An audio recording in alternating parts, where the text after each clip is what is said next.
Oke, teman-teman, kita lanjut ya. Hari ini kita membahas tentang program linear pada mata kuliah manajemen sains. Oke, pada kesempatan sebelumnya kita sudah membahas tentang studi kasus pada PEP ya. Hari ini kita akan bahas tentang program linear, khususnya program maksimalisasi. Karena ada dua program nanti, minimalisasi. Mungkin minimalisasi pada pertemuan sebelumnya. Oke. Belum lanjut, kemarin ada teman yang request untuk bahas kuis 1. Nah, ini hasil kuis 1 ya teman-teman ya. Ternyata variatif sekali nilainya, ya alhamdulillah nggak ada yang nilainya 0 ya. Ada yang 100, banyak ya ini berarti ya. Ada yang 80 juga banyak. Tapi rata-rata dari seluruh peserta itu adalah 64. Nah, gitu ya. Jadi rata-ratanya baru 64. Berarti masih banyak yang nilainya di bawah 60, 50, 40, 30, 20, dan 100. Ya, nanti harapannya bisa kita jadikan perbaikan bersama ya. Oke teman-teman, kemarin ada ini ya. Nah, ini 100 banyak ya. Tapi juga ada yang 10.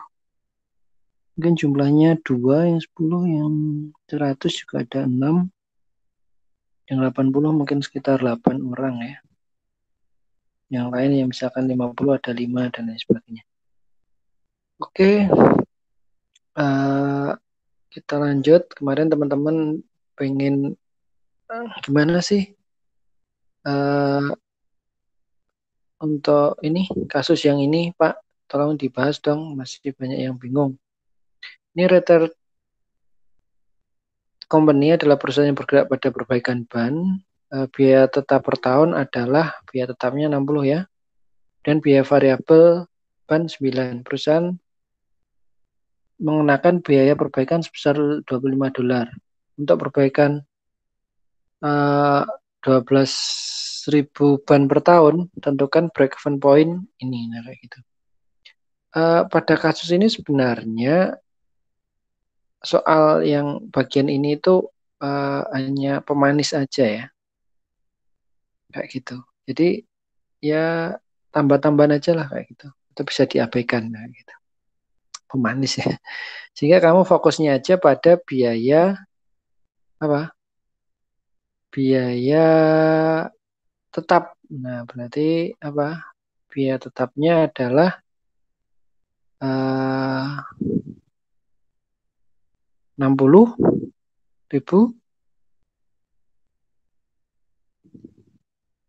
Nah, kemudian biaya variabelnya berapa? 9.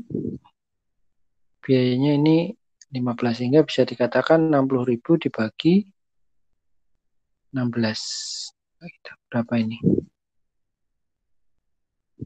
Kayak gitu ya. 60.000 dibagi 16. Ya, lah nanti bisa dihitung ya. 60.000 bagi 16 berapa? Nah, gitu. Atau bisa pakai kalkulator. Sebentar. 60.000 dibagi 16.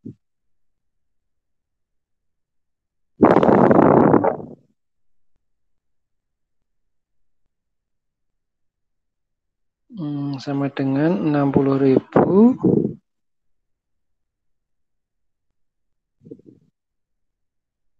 dibagi 16.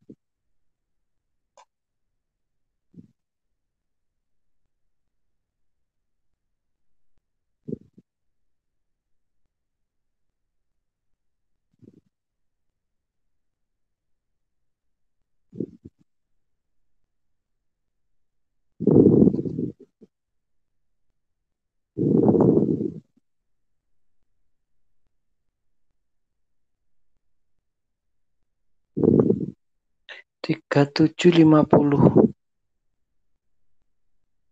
Sebentar teman-teman, apa ada yang salah dari kuis saya?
Oke teman-teman, setelah pakai kalkulator, pakai apa? Nih, tak hitung ulang. Pakai Excel didapatkan 3750 ya. Kemudian saya mikir-mikir kok nggak ada kayak gitu. Berarti memang mohon maaf bisa jadi ini kesalahan pilihan ya. Pilihan pada kuis ini 3750. Pilihan kuis ya mungkin bisa jadi ini. Kalau paling dekat berarti sebenarnya ini. Paling dekat tapi itu salah ya. Kalau yang benar berarti jawabannya adalah 37550. Ya mohon maaf. Tapi ada yang 100 sih mungkin dia ngitung ini kemudian apa mencari yang paling dekat yang mana nah gitu. Tapi jawabannya ini ya teman-teman ya. Mohon maaf mungkin pada pilihan mungkin ada yang kurang pas nah kayak gitu. Oke, mohon maaf ya atas pilihannya yang ini. Nah, kok saya bikin pilihannya kurang kurang pas nah kayak gitu. Atau mungkin ngopi di atasnya yang lupa belum saya edit. Oke, teman-teman, saya lanjut ya. Saya kira nggak masalah, harapannya jelas yang itu, yang pada poin-poin ini ya. Poinnya kalian paham, nah kayak gitu hasil pembahasannya. Oke, dan mohon maaf mungkin untuk pilihannya kok ternyata nggak pas. Bisa jadi karena saya ngopi. Biasanya kan satu soal tak copy ke bawahnya gitu di Google Form, mungkin pas lupa nggak ngeditnya kayak gitu. Oke lanjut ya, itu tadi pembahasan terkait satu apa? Pembahasan terkait dengan kuisnya. Ya, satu soal ya yang baru dibahas. Kita lanjut di bagaimana penggunaan program linier. Nah, kayak gitu ya. Eh, teman-teman semua dalam pengambilan keputusan tentunya harus segera diambil nah, gitu, untuk mencapai tujuan. Tentunya tujuan dari usaha adalah bagaimana mendapatkan keuntungan yang maksimal. Akan tapi kadang ada beberapa faktor yang menghambat atau membatasi untuk mendapatkan tujuan maksimal itu. Salah satunya bisa karena waktu, bisa tenaga kerja, energi, bahan baku, modal, dan lain sebagainya. Nah, dalam kasus ini, bagaimana kita bisa memecahkan masalah keterbatasan tetapi dengan mendapatkan tujuan maksimal itu bisa diselesaikan dengan program linear. Atau dengan kata lain, dengan berbagai batasan yang ada, tapi dengan batasan itu kita tetap mendapatkan profil yang maksimal, itu bisa diselesaikan dengan program linear. Jadi program linear akan bahas tentang hal seperti itu. Ada 3 tahapan dalam program linear, hampir sama dengan tahapan pada manajemen sains, yaitu yang pertama adalah bagaimana mengidentifikasi masalah, kemudian bagaimana memodelkan matematikanya, kemudian bagaimana penyelesaiannya. Mengidentifikasi masalah berarti kasus ya. Nah, kasusnya diidentifikasi, bisa dibuat tabel atau seperti apa untuk memudahkan membawanya. Kemudian bisa dibikin persamaan yang terdiri dari tujuan, kemudian batasan, batasan misalkan Y atau E kayak gitu, kemudian teknik penyelesaiannya. Oke teman-teman, ini ada kasus misalkan kasus produknya adalah apa ini? Nasi kuning. Nah, misalkan ada 3 nasi kuning. atau ini ada 6. Nah, maka bisa X1, X2, X3, dan seterusnya, X6. Nah, kayak gitu. Nah, tiap produk ini keuntungannya misalkan ini 10, ini 20, ini 30, ini 40, kayak gitu, dan seterusnya. Nah, kemudian di sini juga ada keterbatasan bahan baku. Nah, maka fungsi tujuan tadi ya, sorry, ini keuntungan, maka Z sama dengan 10X1 kayak gitu, ditambah 20X2, ditambah 30X3, dan seterusnya. Kemudian ini kita kembali, ada batasan beras. Oh, berasnya beda ternyata, karena bentuknya beda, kebutuhannya beda. Untuk bikin ini butuh 0,1. Oh, untuk bikin yang ini butuh 0,2. Oh, untuk bikin yang ini butuh 0,3. Maka padahal yang tersedia itu adalah 100 kilo misalkan. Ini dalam kilo ya. Maka batasan yang pertama itu adalah 0,1 X1 plus 0,2 X2 plus 0,3 X3 itu kurang dari sama dengan 100 ini. Nah, kayak gitu. Sorry, nggak muat. Nah, kemudian batasan apalagi, dan seterusnya. Ya, kayak gitu ya. Ini bagaimana menggambarkan batasan. Jadi ada model tujuan, ada model batasan. Dua hal itu yang utama ya, teman-teman ya. Nah, kemudian dari kasus itu kita bisa melanjutkan tentang donat kayak gitu ya. Dan juga ada pensil, ada laptop, ada pesawat, dan lain sebagainya. Tentunya tiap-tiap kasus ini nanti punya pemodelan yang berbeda. Yang bikin pesawat nggak bisa dong disamakan dengan bikin nasi kuning atau bikin donat. Nah, kayak gitu. Tentunya pesawat bikin sayapnya aja prosesnya panjang. Nah, gitu. Analisisnya tentunya berbeda, kebutuhannya beda, dan lain sebagainya. Walaupun secara teoritis kajiannya bisa sama. Nah, kayak gitu. Nah, dalam program linear nanti ada beberapa hal, misalkan variabel keputusan tadi ya. Variabel keputusan tadi contohnya adalah jenis nasi kuning. 1, 2, 3, karena nasi kuningnya banyak, mungkin nasi kuning bulat lah, nasi kuning kerucut lah, nasi kuning ceplok lah, campur telur misalnya kayak gitu. Nah, di sini atau yang lainnya. Di sini bisa radio, televisi, mesin cuci, dan lain sebagainya.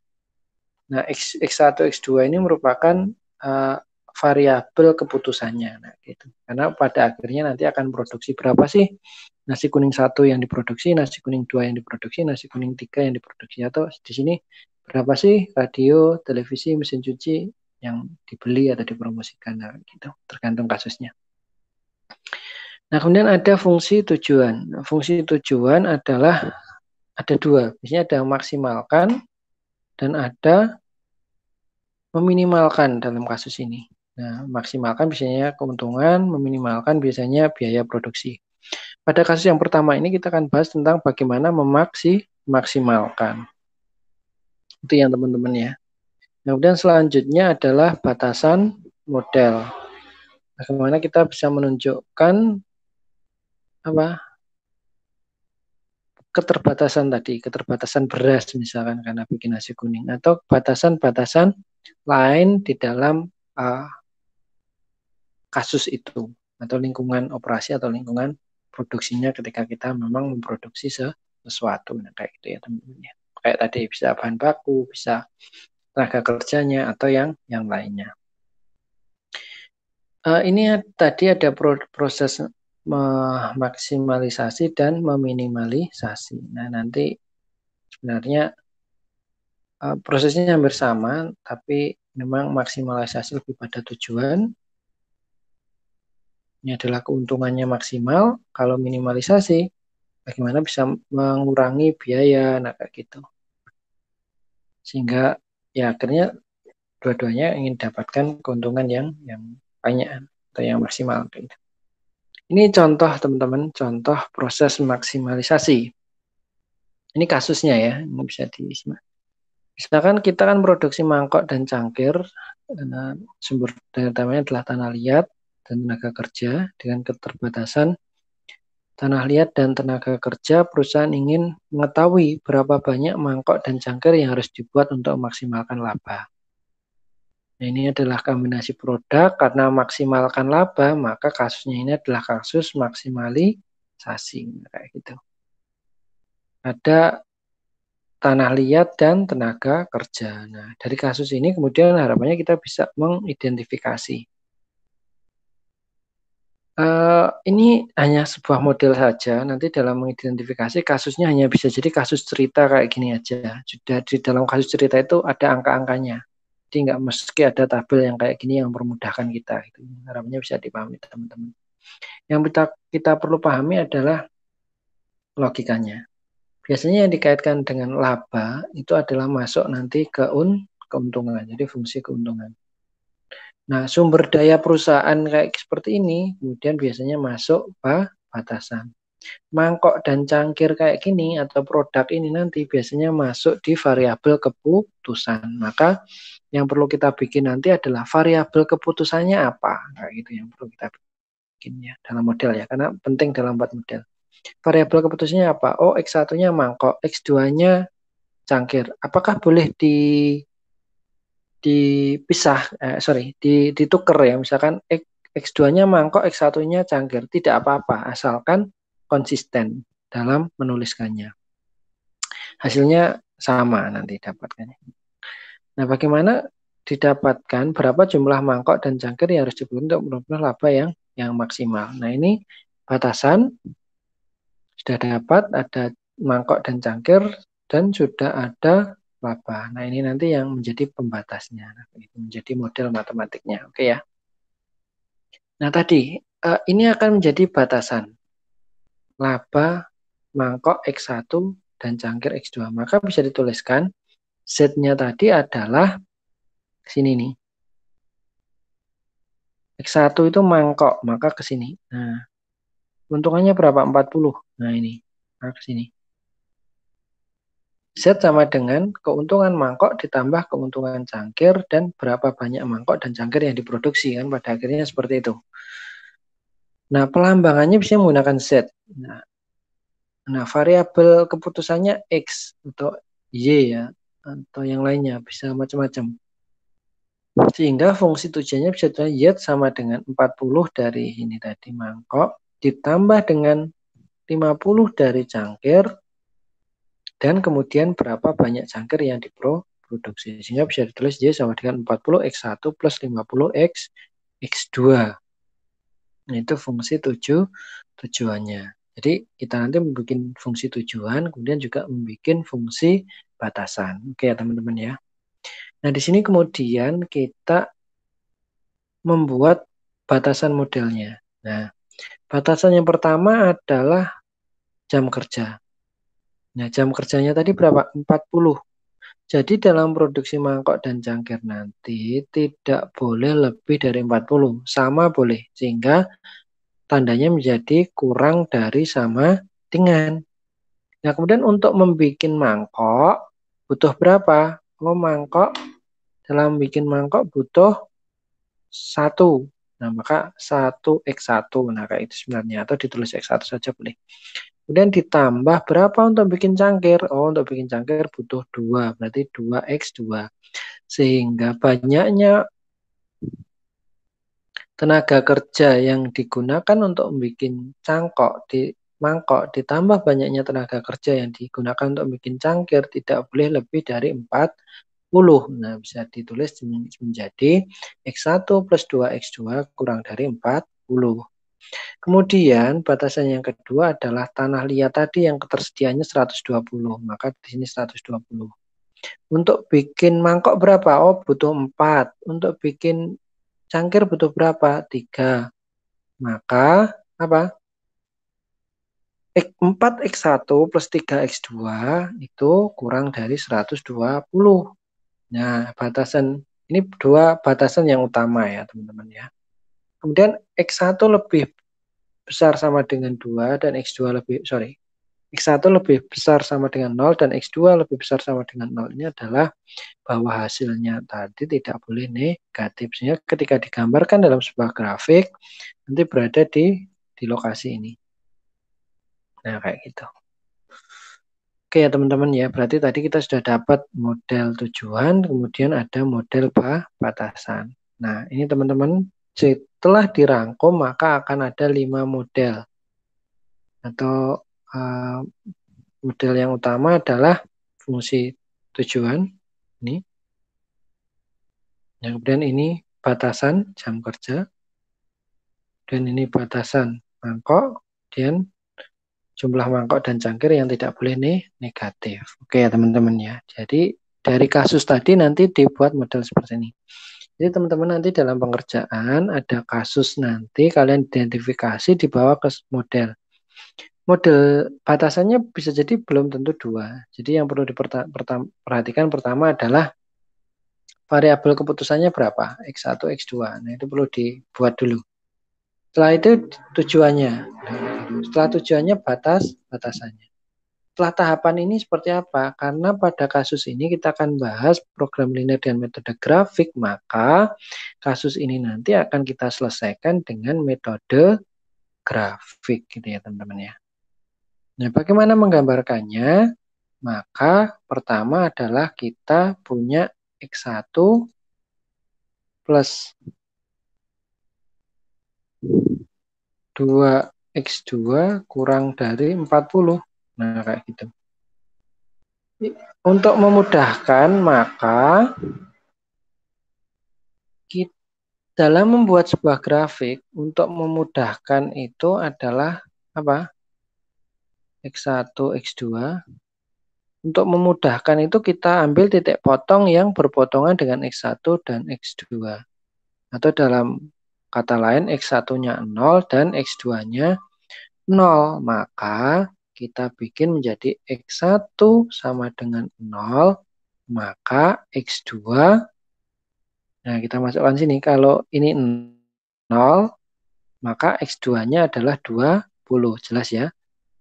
Berarti ini pindah ruas. Nah, kalau X2-nya 0, maka X1-nya 40. Nah, oke teman-teman ya. Maka dari kasus ini bisa dibikin menjadi 0,20 dan 40,0. Nah, sehingga ketika dibikin garis seperti ini,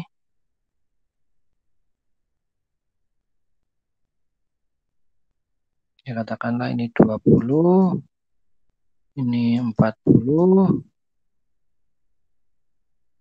ini 20, ini 40. Nah, gitu. Itu yang satu. Yang satunya adalah 4X1 plus 3X2 kurang dari 130. 4X1 plus 3X2 kurang dari 120. Oke, nah dari kasus ini dengan cara yang sama, nanti kita kerjakan dulu, ini kita kerjakan dulu, yang atas tadi kita bawa ke grafik 0,20, berarti 0,20 ini teman-teman. Nah, di sini titiknya, dan titiknya satu di sini. Nah, maka kemudian kita bikin garis. Nah, ini garis yang persamaan pertama. Dan persamaan yang kedua ini menjadi, misalkan X1-nya 0 dengan cara yang sama ya, maka X2-nya menjadi 40. Nah, kalau ini X2-nya yang 0, maka X1-nya menjadi 30. Nah, maka akan dapat 30,0 dan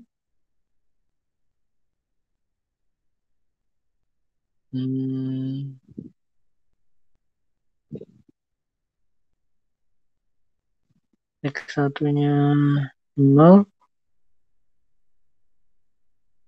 X2-nya 40 ya.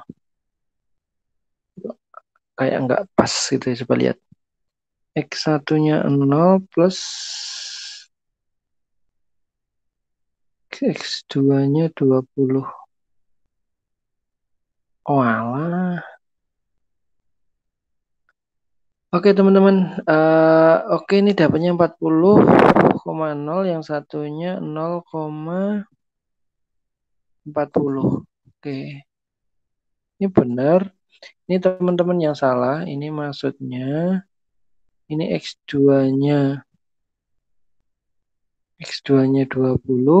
Ini penggambaran saya yang salah ya. Sorry. 40,0 dan ini 0,20. Maka saya bikin ulang aja di bawah ya teman-teman ya. Ini salah ya yang atas ya. Mohon maaf karena pakai online jadinya agak. Ini 20, sini 40. Sini kalau buat garis harapannya proporsional biar nanti mudah. Ini 40 dalam apa ya menggambarkannya ya. Yang atas ini berarti 40,0, berarti sini ke 20 sini. Seret, ini garis yang pertama. Garis yang kedua ini 30 sama 40. Nah, ini. Nah, ini adalah garis yang pertama, kedua. Ini yang pertama, ini yang kedua ya. Nah, karena kasusnya seperti ini, maka karena kurang dari tadi ya, bentuknya bersamanya kurang dari, ini juga kurang dari, maka daerah solusi itu yang bawah. Nah, kayak gitu.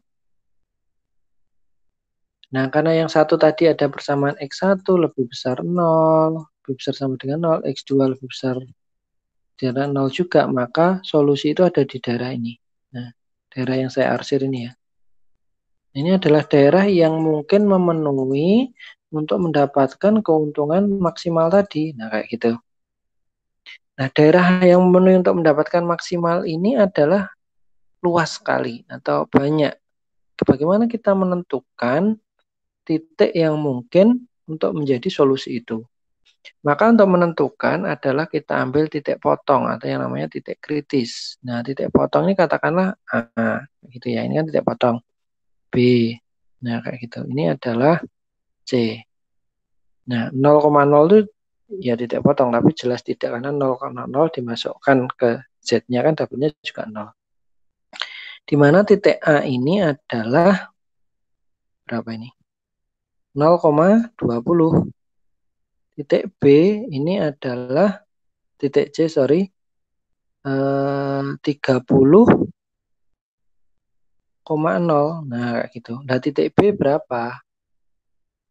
Nah, titik B ini kita peroleh dari substitusi dan eliminasi persamaan ini. Nah, ini kan ada persamaan. Bagaimana substitusi eliminasinya? Ya, oke kita lanjut ya di bawahnya. Substitusi eliminasi dari X1 plus 2X2 dari 2X2 kurang dari 40. Yang satunya 4X1 plus 3X2 kurang dari 120. Nah, oke, berarti di sini kita bisa mencari dengan misalkan ini kali 4, maka menjadi 4, 8, 160. Nah, kayak gitu. Kemudian 4X1 maksudnya ya, 8X2. Nah, maka ini bisa kita cari dengan min. Pengurangan ini hilang, berarti ini 8 kurangi 3 berarti 5. X2 lebih besar 160 kurangi 20, 120 berarti 40. Nah, berarti X2 8 gitu ya. 40 per 5.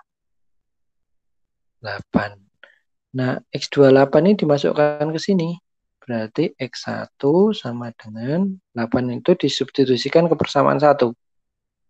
Nah, maka dapat 8. 1 plus 2 kali 8 kurang lebih 40. Nah, itu X1-nya bisa dikatakan 40 dikurangi 16. Sehingga dapatnya 24. Nah, gitu teman-teman ya. Sehingga dari kasus ini kita bisa mendapatkan X 24,8. Oke ya. Oke. Dari 24,8 ini kemudian kita masukkan ke sini. Nah, gitu teman-teman. Di sini kan dapat 24,8. Nah, dari nilai A, B, C, ini dari apa ya? Dari 0,20, 24,8, dan 30,0 ini kita masukkan ke fungsi tujuan tadi. Nah, fungsi tujuannya ini. Jadi kan ada 20,0. Terus, sorry, 0,20. Di ini ada A, 0,20 B. Tulis saja ya daripada salah. 24,8 C. C-nya sini ya. C-nya 30,0. 30,0. Nah, maka ini dimasukkan ke sini. Nah, yang C dapatnya 30, berarti 1.200. Dimasukkan sini ya, teman-teman ya. Disubstitusikan ke Z. Nah, kemudian ini hasilnya. 1.200. Yang ini berarti didapatkan 1.000. Nah, kayak gitu kan. Yang 24 berarti 24 kali 400. 24 kali 96. 1.960 ditambah 500 kali 8 tadi 400. Nah, hingga didapatkan hasil 1.360. Dan dibandingkan yang lain, maka titik B ini yang mendapatkan apa? Mendapatkan hasil yang paling tinggi, yaitu 1.360 dengan memproduksi 24. Apa X1 tadi apa? Nah, kita kembali ke sini. X1 tadi adalah mangkok. Jadi dengan produksi 24 mangkok dan 8 cangkir, kita akan mendapatkan keuntungan maksimal sebesar 1.360. Nah, berarti kasus ini sudah terselesaikan. Harapannya teman-teman bisa memahami ya. Kurang lebih seperti itu cara penyelesaiannya dengan metode grafik. Jadi dituliskan dulu titik potongnya dengan 0, dengan seperti itu akan lebih mudah mencari apa? Menggambarkan grafiknya, kemudian dicari titik kritisnya, dicari daerah solusi, dan dari daerah solusi dicari titik kritisnya, dari masing-masing titik kritis, kemudian dicari nilai potongnya itu. Kalau sudah diketahui berarti langsung, kalau belum diketahui berarti kita bisa menggunakan substitusi atau eliminasi dari dua garis yang berpotongan untuk mendapatkan titik potongnya. Ketika sudah dapat nilai titik potong tadi, kita masukkan ke nilai tujuan. Nah, dari nilai tujuan kita cari mana yang paling tinggi, maka itu adalah solusi dari kasus maksimalisasi. Oke ya teman-teman ya, sampai sini jelas ya, paham ya? Oke, saya lanjutkan kalau gitu. Nah, untuk cara pengerjaan sebenarnya banyak ya, ada matematik, grafik, Excel, dan lain sebagainya. Ini sebagai gambaran aja. Substitusi atau eliminasi itu belum tentu bisa digunakan. Kalau dua mungkin bisa jadi solusi ya, kalau batasannya dua. Tapi kalau batasannya tiga, dia belum tentu bisa menjadi langsung disubstitusi atau eliminasi. Kenapa? Karena kita nggak tahu itu potongan antara garis 1 dengan 2, 2 dengan 3, atau 3 dengan 1, dan lain sebagainya.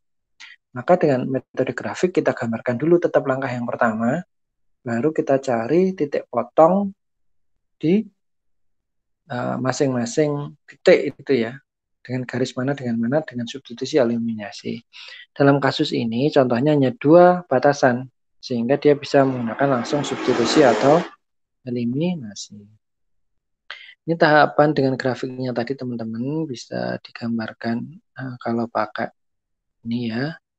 Cara penggambarannya seperti ini kurang lebihnya, tapi saya kira tadi dengan orek-orekan saya yang pakai PowerPoint ini juga bisa memberikan gambaran penyelesaian itu dengan lebih bertahap ya. Ini tadi daerah penyelesaiannya, dan ini tadi titiknya yang sudah kita cari, di sini sudah ketemu 24,8 dan seterusnya. Nah, saya kira itu teman-teman untuk kasus maksimalisasi untuk program linear menggunakan metode grafik ya. Harapannya bisa memberikan uh,